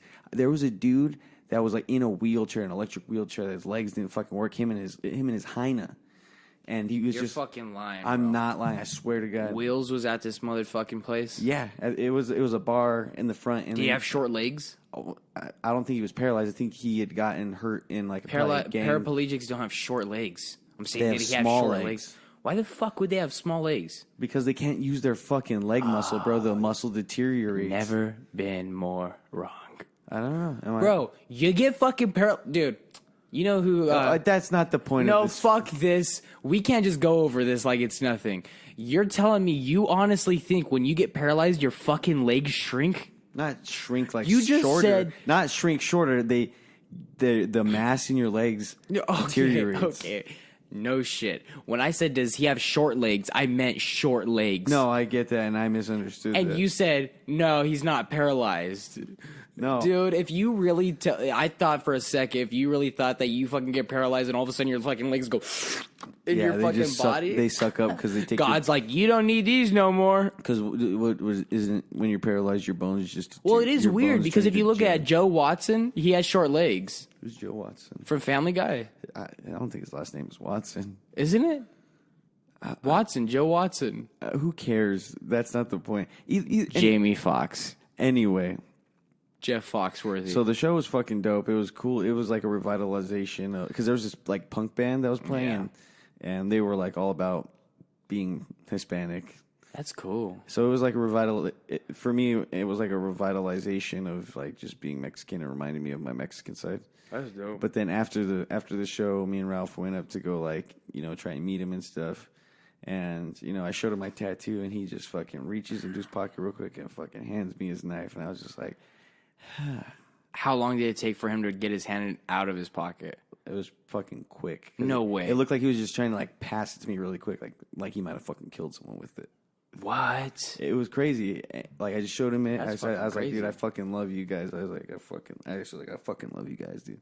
And he fucking pulls it out, hands it to me. And then I remember I took a picture with him, and I was just like holding the knife. I didn't pull the blade out because I was like, yeah, I don't want to get attacked by security for having a fucking knife. And then you have to stab someone. I gotta fucking. But what? But why I think, like, because, dude, he Well, has so- long nails, tight pants, and fucking brass knuckle gloves. Well, so he was wearing like a fishnet kind of shirt too. But what was so cool about him giving me his knife is I remember listening to interviews of him talking about how one night there's a song called Ready to Bleed, and it's about that. He's walking home one night and he got ambushed, pretty much cornered by a gang of a different gang. Yeah. And he just all he had was his knife, and he was just like fucking like swinging in this corner trying to fucking just stay alive. And for someone that like takes the seriousness of his blade like that serious to where it's like a lifesaver, to just give it to someone See ya. because It's like a sacred item. exactly. So then now I call him my Leofar Slayer. Slayer. Fuck yeah. Dude, that's a way better story than mine. Yeah, because I didn't make him go crazy. Yeah. That's crazy, huh? Like, I ruined my idol's life for a little bit. That's what you like to believe, but I don't think it was just Yeah, you. but it added to it. So there's some truth in that. You were the straw that broke the camel's back. Yeah, I think I was the nail in the coffin. I think I You fucked never. He still has a career because he rose from the dead with that creek water. Yeah, bro, you came out of a fucking pigeonhole, dog. So what made you want to start rapping? Was it? Oh, dude, that's a good fucking transition. So you're saying, what motivated me? What did I like to listen to? Now, what motivated me to start putting pen to pad? I guess so. Yeah. Okay. Or text to phone. I remember the first time I ever wrote a fucking rap, and it was because my dad was telling me, he knew I liked rap a lot, and he was telling me about his friend that was a really good rapper, and he said he's still friends with him. And I was like, cool. Get him as a feature. He said he was a fucking, this was way fucking back. I had to have been like, so the first, I guess I could narrow it down. It wasn't the first time I wrote rhymes seriously, because the first time I wrote rhymes, it was country songs I had wrote when I was like 6 or 7. So this happened when I was like 9 or 10. I wrote this rap because my dad was telling me about this friend that he knew in high school that used to do like rap battles, and my dad was a part of that. My dad used to do rap battles too, but this guy was like super fucking good. No one could fuck with him. Yeah. My dad's like, he's coming to the house soon for one of our parties or whatever next weekend. I'll introduce you to him, whatever. He's cool. And so I kept thinking, I was like, I'm gonna fucking. I didn't have no intentions of like, I'm gonna diss you. I just wanted to be like, it would be cool to get recognition where he thought whatever I wrote was fucking dope. Yeah. So I wrote something, and I still kind of remember it. And so it was the first time I had like the balls to fucking like tell anyone about like a rhyme I wrote. Yeah. So like weeks later, dude, like that fucking party never happened. Another one was fucking coming up, and I was like, hey, is that guy coming? Yeah, maybe. I was like, hey, well, I fucking. I think I was trying to pass it off as a joke, so my dad didn't like. I was just feeling weird about it, so I was like, "Hey, so I wrote something like that. That's cool." He's like, "Oh, let me hear it." And like I don't remember the whole thing, but I remember the beginning clear as fuck. And it goes, "Use a faggot, and that's a fact. But can you hop around like Kangaroo Jack with a bottle of something in your backpack?" So it was, dude. It was like that. Obvious Eminem inspiration. How? I don't know. Kangaroo Jack backpack. Yeah, I don't know. I don't think I was smart enough to know to be inspired. I was like... You're like, no, that's my song. It's like, no, I wrote that song. Eminem didn't write that song. I wrote that song. No, because I'm Andy. Because and Eminem didn't write that song. That was me. Yeah. I'm Andy. No, but it was just like... So that's what inspired you to be a rapper? No. I never wanted to be a rapper. Actually, I wanted the exact opposite. And like, I know I told you this shit before, but it's like, I fucking, like that, for example, I fucking just thought anyone who wanted to be a rapper, like, I didn't understand. Had to live through a struggle? No. I didn't understand how fame worked. Okay. And I wasn't smart enough to know struggle. Like I wasn't, even if I was struggling, like I said, the whole thing, you're not even smart enough to be depressed. So like, how would you even know you're fucking struggling? So it was like, how the fuck do you rap about struggle at that age to be that cognitive and self-aware to put it on paper into something like that, Very right? True. So it was more of like, I didn't understand how like fame worked. Like, so if you're asking me, well, if you didn't know how like rappers came up, then how'd you know they were rappers? I never thought that deep into it. Like, you know what I mean? Like, so I was just like, they're just who they are, right? Exactly. But it was like, I always thought that people who try to be rappers were just fucking people who didn't know how to do shit with their lives, so they wanted a fucking excuse to like have a fucking talent or something like that. They're like, I can't do this, but I could definitely do this. And then they suck. Yeah. It's I don't know. Because a lot of people do that. Well, I mean, like almost everyone we know that's not us do that. we're from, and then later. Well, yeah, it's a lot of people do that. They're like, where it's like, oh, you're a piece of shit. You're fired. Oh, it's all good. Just wait till I come out with this album. Hey, man, when you gonna do it? Hey, when have you ever put a song out? I remember at the beginning of my senior year, bro, I went to the softball tournaments, and everyone. So there was a bunch of dudes. Like, who said, oh, dude, we threw down the sick track. That's why we were late to the fucking softball tournaments, isn't that? Yeah. Yeah, bro, it was a sicko track. The whole night I'm asking, I'm like, hey, dude, when are you going to come out with it? And me and Efren had just came out with, like, Land Shark or something like that. Yeah. And I was like, oh, dope, you know what I mean? Like, I didn't know. Like, I genuinely wasn't talking shit. But I was like, you guys sound... But then I quickly figure out that I'm like, oh, dude, you guys just like the hype of it. You know what I mean? You like the hype of it, the feeling of, like, I did something, but you guys didn't. You know what I mean? So they never did. I don't think they ever recorded. I honestly don't believe they ever recorded anything. They just told everyone at that party that they have a fucking track coming out and it's getting edited tonight. Oh, they don't know when. They're having Yeah, complications. we're just waiting for the masters to come back. Our agents are gonna say some stuff about it. Yeah, SM Records. It was just fucking like that. But that's why I didn't. So that's why I didn't like a lot of that. So that's why I didn't like to be acknowledged. Like, oh, do you rap or do you do this and that? Like, I never acknowledged it. But what about now? Do you feel like you take pride in that, knowing that you are one of the rappers that actually is Doing pursuing, things? like heavily pursuing their ambitions with it? Yeah, I think I reached that stage, like, and I think, like, I don't know if you feel, like, the same way about, like, what you've done, but, like, where you reach that stage of, okay, now I have things under my belt, where it's like, okay, maybe I'll be fucking, I always thought, you can't call yourself a title until you've been paid to do that, you know what I mean? Yeah. You can't, like, say, like, I'm a fucking this, if you've never been, like, really paid to do that, but I haven't been paid. I don't know if any venues ever paid you guys, but I think you guys. But I think you guys still once you reach so many fucking like shows and stage time under your belt, you are that. You know what I mean? Because that means you're still pursuing it. Versus talking about it, you're not a fucking rapper. Just because you write rhymes and you do this and that, and if you don't record and you don't release shit, you're not a fucking rapper. If no one knows you're a rapper, you're not a rapper. If you have to tell people you're a rapper, you're not a rapper. But if people go, oh yeah, he's a rapper, I've heard his songs, then you're probably a rapper. So if someone were to say, oh, I've heard your songs, you rap, then you just said it for your fucking self. But you'll never hear me say I'm a rapper.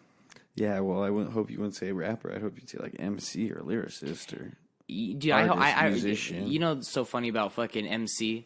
Like, what does it stand for? Like, microphone conductor or something like that.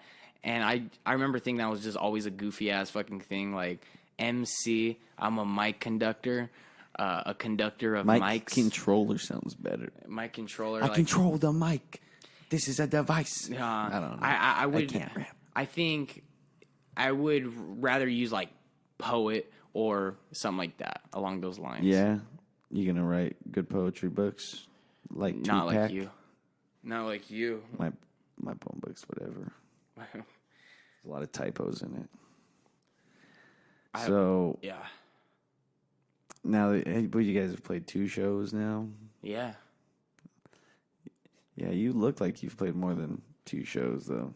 Did we really look like that? Oh, you do. No disrespect to Efren. Efren he was probably just super tired. And what I talked to him about it today, and he said he was just nervous. Yeah. To get wild in front of his dad because he was always raised on the thought that rap is whack, kind of, and he was like a metalhead kid. That's such a trip to me, bro. It's such a trip to me when he says shit like that because Efren's such a dude who doesn't give a fuck what people think. And then when I'll be like, hey, bro, have you recorded this? He's like, no, I got to wait for everyone to leave the fucking house. I'm like, no, I understand that, though. It's like, because like you do want to just be like, I'm going to release some shit. And I'm probably going to fuck up a few times and I don't want to be. But my whole philosophy with that, because like obviously I used to feel like that with everything. Before I was really expressive of myself, I reached this point, and it wasn't even that long ago, man. It was like maybe a few years ago where I reached this point where I'm like, I'm so to myself, and you never win that way. You never win by staying silent. You know what I mean? Oh yeah, of course. So it's like, so I'm like, what do I want to do? I definitely want to be an entertainer of sorts. I want to be an artist of sorts, right? Well, how do I do that? I got to do everything the opposite of what the fuck I'm doing. I got to stop being so reclused with everything I like to do. Yeah, you have to start reaching out, talking to newer people. I got to start not giving a fuck what people think or say. And I'm so like comfortable with myself now and don't give a fuck what people think that, dude, it's amazing. Like, my whole thing with Efren, it's like if you can't record at your house with your girlfriend or your wife and your dad in the house, how the fuck are you gonna perform a show in front of a bunch of fucking people? It's a good question. Well, no, because I get it. Like how you said, like you're nervous, but that's how I see it. Like, how do I prove this to myself? It's the same thing when I record a fucking verse and it might be good, and then I'm like, no, I want to pronounce this a different way, and I'll delete that recording. And the reason why is because I'm like, if I really think I'm good enough, then that means I could fucking just perfect it. And that will be after like fucking 10 times of trying to do that same thing and it comes out good, but I want it fucking like exactly how I want it, so I'll delete that shit. So imagine trying to do something like that, but there's someone that you just met that's sitting behind a computer in a different room, listening to everything because he's the one that's doing it, and then he's going to put his input in, and you're going to do things a couple takes. Yeah. It can be nerve-wracking because that's how it was when we recorded this EP. You know, I had met this guy. Well, we played like 3 shows with his band before we even went up there to record, and then we recorded 2 sessions before my 3rd session where I was up there. But still, you know, at first you get very nervous. You just like don't want to let it all out sometimes because you're just like, I don't know this person, and I don't know if this person's gonna just straight up laugh in my fucking face. But that's the thing about those situations. Well, in retrospect now, Yeah. after getting over it. Well, I think when I was younger, I was faced with like that shit. Like you age. but so were you. But I wasn't faced with it like how you were. I guess like it was just in other like embarrassing ways of like sports and stuff. Yeah. And then just kind of like being real embarrassed. The same thing with my dad, dude. Like I used to fucking like that whole story where I told you like I confronted my dad. I was like, hey, I got this like rap at like 9 or 10 years old. Like that was like, dude, I had to fucking grow a pair to fucking really do that and be like, hey, check this out. And then I was kind of shut down. He's like, what the fuck was that? That was his reaction. Like, dude, what the fuck, you know? And so I was always like nervous to open up like that. But that's what I'm saying is where you're saying like, well, you know, it is nerve-wracking, but I think I started realizing this is it is better in when you're nervous and you're in front of someone like that. Like if I'm playing on the example you gave where you're in a studio and there's someone fucking producing it, you don't know them. You're nervous about their input and giving it your all. Yeah. The way I view that situation is I rather fucking go all out and embarrass myself by fucking going all out than not giving enough and embarrassing myself. Where at least you could see the passion in it versus me being timid about it.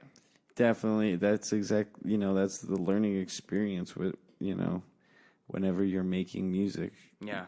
And then, I've been making music for like fucking Decades. a decade now, a little bit like longer than a decade, probably about 11 years or so. Yeah. And, sometimes I still get nervous, but not so much now because I learned a long time ago how to convert my nervousness into positive energy to like as fuel to just move my body. And there would be times whenever I would get nervous, like with FWF, I would get like we'd be playing this bigger show, and I would get super nervous, and then I would just use this nervousness, and I'd be like, okay, I'm gonna make myself look fucking crazy. I'm gonna move around wild, and I'm gonna just like shake this. I'm gonna give these people like this crazy image or impression of dude, me. and you fucking did, and it's crazy the fact that like I'm talking to that same fucking person. Dude, so when I look at those videos where you fucking just like you would like torture yourself, bro. You would throw your fucking body. You would beat the shit out of yourself. Dude, I remember the night you'd Fight Club yourself on fucking stage. So the night that Nick got taken to jail for the night. Yeah. And then we ended up having to play last because we missed our set time. Yeah. So I remember just like we were playing a song and I was just like, this song goes out to our homie Nick, sleep tight tonight. And then I just remember just fucking punching myself in the face a couple of times. But that's awesome. Not even so crazy because I remember we played with this band. But what I'm saying is that's so fucking awesome because it's like you're in front of people and you're just like, fuck it. And dude, you know what's odd about that? Well, not odd, but interesting is where I'm a shy person and so are you. But the fact that I feel real comfortable on stage and so do you. You know what I mean? But we have a friend who's not fucking nervous of anything and not shy at all, but he gets on stage and he gets nervous. What's that all about? I don't know. Maybe just switch wires. You think that's really what it is? I don't know. Maybe I couldn't tell you. Huh. Because I always thought that with like theater performances with actors is you see a lot of actors and they're super recluse, super shy people. But then they get on stage and all of a sudden, but then their excuse is, but I hide within the character where I don't feel like I'm me. I feel like I'm this character and I just feel like I embody it more because I'm hiding behind a mask. It's almost like. Yeah, I feel that way more with acting. Music, it's not so much unless you make yourself into this character. Like FWF was known to go hard as hell, so Yeah. like that's always the persona that I was. And now with Toilet, it's like I'm not gonna do that crazy shit. I still do move around I move around a lot, but I don't move around anything like how I used to. Once we do bigger shows, I think I'll fucking develop a more understanding on who my stage my stage persona is. Yeah. Because then I'll feel a lot like that. Because I always felt like that when I was a kid, and like I think that's why I always had like a thing for like I want to act and do all this shit, and when I have acted is that feeling. And the best way I could fucking explain it for myself is it's kind of like when you were a kid, and even if you're like nervous, like okay, this is a perfect example, is where as a kid you would be fucking nervous to go to school in new clothes sometimes. So there's some kids who are like, I can't wait to show off my shit, and there's some kids who are like, fuck, like I don't want to go to school wearing this. But Halloween comes around, and all of a sudden your face is painted, and all of a sudden you look like a fucking skeleton, and no longer are you you know what I mean? And you're fucking cocky as fuck and you're confident because no one knows who you are. That's the same fucking feeling like I'll get. You know what? Fucking, I remember back in like 4th grade, I came to school one day in like a orange, it was yellow, it was like a yellow long sleeve shirt, and it wasn't even like cold out.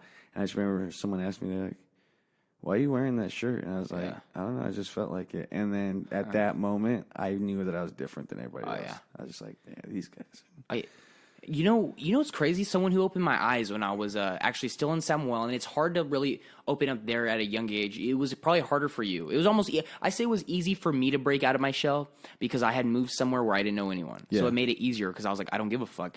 And then when I came back to that small town, it was still easy because then I felt comfortable because I'm like, all these people already know me. So it was like kind of everybody knew me. And so the first person, actually, I sort of got like the first thought that comes into my mind, a feeling like that, where a time before I really opened up, and I still remember thinking like, I wish I could be like that. Yeah. It was when, now this is going to sound weird, but I just had this like weird thing about this shit, is Brian Johnson used to slick his hair back. Remember that? When he used to like slick his hair all the back? So when I was in middle school and I would see that, I'd be like, man, I wish I had the confidence to like change my hairdo. Because for some reason, when you're like young and people know you for this, you like feel weird breaking the mold. Because that's like at that young age, like a lot of people don't like change. And even if it's their friends or anything, they're gonna. And when people don't like change, they get weirded out and like, whoa, that's fucking weird. Why are you doing that? So, yeah, you even cut your hair anymore, you weirdo. But at the same time, I was also known as a kid in elementary school where I was always getting crazy ass haircuts. Yeah. I was always getting mohawks. In fact, I got banned from a school, and my dad fucking was like, went to that school and was like, what the fuck, basically. Because I got a mohawk and dyed it red, and I was in 1st grade. Dang. I was in 1st grade, bro. Hey, that's the product of having a dad that's fucking 24 and a son that's in 1st grade. I fucking come to school, I have a primary red fucking streak on my fucking head, and I go there, and I was eating lunch, and they pulled me out, and the principal's like, you can't be here like this. Like what? And yeah, Mexican. And so they kick me out, bro. Whatever. I grow my hair out again. Well, I go back. I didn't keep this shit. Yeah. And then I cut it. And then this is when fucking Chuck Liddell was real big. So I kept the fucking mohawk, bro. I was the Iceman, fucking. And so I always had that. But for some reason, when I got older, I was smarter to be embarrassed because like at that young of an age you really don't know like a lot of shit that affects you. You don't know what it's like to get hurt. You don't know what could fuck you up yet. You don't know what could embarrass you yet, and you don't know what to be sad about. You know what I mean? So as I got older and I started realizing these things, and you started becoming more like, oh fuck, aware. Yeah. So I remember seeing that though, and like Brian had his hair, and I was like, man, I wish I could do that. I wanted to do it so bad. And the reason why I wanted to slick my hair back like that is because I was a big Jean-Claude Van Damme fan. Oh yeah. And he always had his hair slicked back, and I remember being like, fuck, bro, I want my hair slicked back just like that shit. Fucking sick, bro. Yeah. And that was my first time like wanting to. And then after that, and it's so fucking funny, dude, because I reached the point of, I remember someone asked me in Florida, when this is how unattached people are to fucking reality there in Florida, by the way. Well, the school I went to. That's when I fucking I grew my hair out all long, and I got my sides cut, and I had like that gentleman's cut. Yeah, that really long hair on the top. A lot of people didn't have that. No one had fades in the South over there where I was at. No one had fades. It was just fucking solid cuts. and I had like a design on the side that my dad did. It was straight like that, but he was wasted when he did it, and he used way too low of a setting on the fucking clipper. So it was like shaved. No, dog. My hair was fucking skin to like not even a one, like half a, like I barely had hair, but you could tell there was like a fade right there. Yeah. He was drunk as fuck, and I was like, he had already cut my hair though. It was the next day he was drunk where I was like, hey, can you put blades in my fucking fade? You know what I mean? Put some designs. So I was like, he's like, yeah. He's all fucked up, bro. Gets the thing, adjusts the fucking, the razors too close or whatever, the clipper. Yeah. Bro, he does it. I'm like, fuck. And he's just like, stop being a fucking bitch. Dog, I wake up the next day and I legit have fucking scabs on the side of my fucking head because my dad had the fucking blade so close to my head. So I go to fucking school, bro. And I remember people asking me, they're like, hey, why do you have your hair like that? And do that. Like, think about someone asking you that question. And now imagine someone saying this afterwards. Why are you trying to be cool? Do you want to be cool or something? And genuinely asking that. They weren't saying it like, oh, you trying to be cool? They were literally like, oh, why do you have your hair like that? I'm like, because I wanted to get it cut like this. You know what I mean? And I remember this girl going like, what? Why do you want to be cool? And I was just like, no, because I like it like this. Like, what the fuck? Like, you know what I mean? Yeah. It was just, that was weird. That was so bizarre to me. And at that point, that was actually the first time I broke out of my shell. And then having that conversation, that interaction with someone who said that to me, it just made me feel like, oh, okay, fuck you. You know what I mean? I'm going to do whatever now. And it kind of motivated me to fucking do whatever I want even more. So then I was dressing like more of like, I don't know what I would want. Inspired by? What I was inspired by. What if I was like, what you thought was cool. Yeah, dude. You know what's so weird when I put an outfit together or something like that, and it's like you just picture get up yourself in it. No. Like I guess it's like this. I never go, that's cool. I go, that looks comfortable, and I don't know why no one's ever thought of wearing that with that. You know what I mean? I'm like, so like I couldn't even think at the top of my head, but like so. That's when I started going to Goodwill a lot, because Goodwill, I go there and I fucking buy things that I didn't realize I wanted to get. Yeah. And like, you know what I mean? So there was another time when I went to California and I fucking bought a fucking bright red blazer. Yeah. And I wore it to school, and I had like a black shirt on or something like that under. It was like a collared shirt, and someone was like, "Why do you have the blazer on?" I was like, "Why the fuck do you care?" Like, legit, why the fuck do you care? And then I wore overalls one time, and they were Carhartt overalls. And it was crazy because people were starting to wear overalls in, like, the fucking acid-washed ones. Yeah. But because I wasn't wearing acid-washed overalls and they were Carhartt overalls, they thought that was weird. And, dude, that's just fucking odd to me.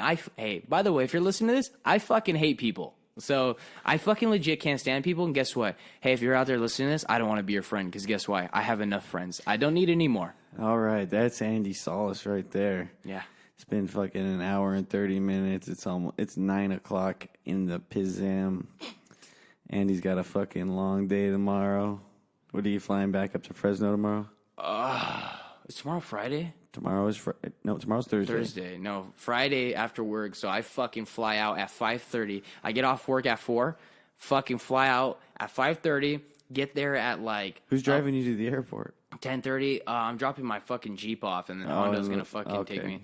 So then I get there, right? Get there at like I said, like 11:30 at night. Fucking go to sleep. Wake up at 4:30 in the fucking morning. Work from 5 to fucking 5 in the afternoon. Go back home. Probably gonna sleep the rest of the fucking day. Wake up at 4:30 again. Go to work till 5. After 5, go straight to the fucking airport. Fly back. Get back at around the same time, like 11:30 midnight. Wake up at 5:30 the next day, and then go throughout the whole fucking week of next week. I'm so excited. That sucks. Well, this was an episode that was not as good as the first episode. But hey, we didn't drink as much. I didn't you drink. Think that's what it was? It probably was. It loosened us up. We were just like, it was drunk ramble for a long time. Yeah. But yeah, this is the end. Schedule me to be back after this fucking next 2 weeks. Well, yeah, when we'll get it more figured out. It's obviously a lot easier to plan. We should do it not this weekend, obviously, because I'm gonna be gone, but next Saturday. Next Saturday, I got shit going on. What about Friday? Maybe, because I want to be able to get drunk and we could have a real good one. That'd be crazy. And throughout the week, I'll fucking bring up topics. There you go. And we'll both have topics. So the next write one, 'em down. it'll be better. Yeah, the next one will be a little bit more better. All right, this is the N Lopez Podcast. I'm Nathaniel Lopez. If you want more information about this or anything else related to podcasting around me or what I do, you can follow 85631 Productions on Facebook. That's 85SIX31 Productions on Facebook. You could also follow us on Instagram at 85SIX31.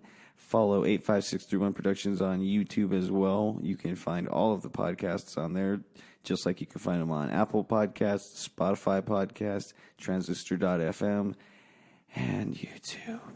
Thanks for listening. Go follow. Follow me at Sir Andrick. Yep, you can follow Andy at Instagram. Sir Andrick, and you can follow at Lenny's _Locos if you want to hear their rap. Some fucking say raps. Okay, that's enough from me. That's enough from me as well. Thanks for listening. Peace the fuck out. Bye.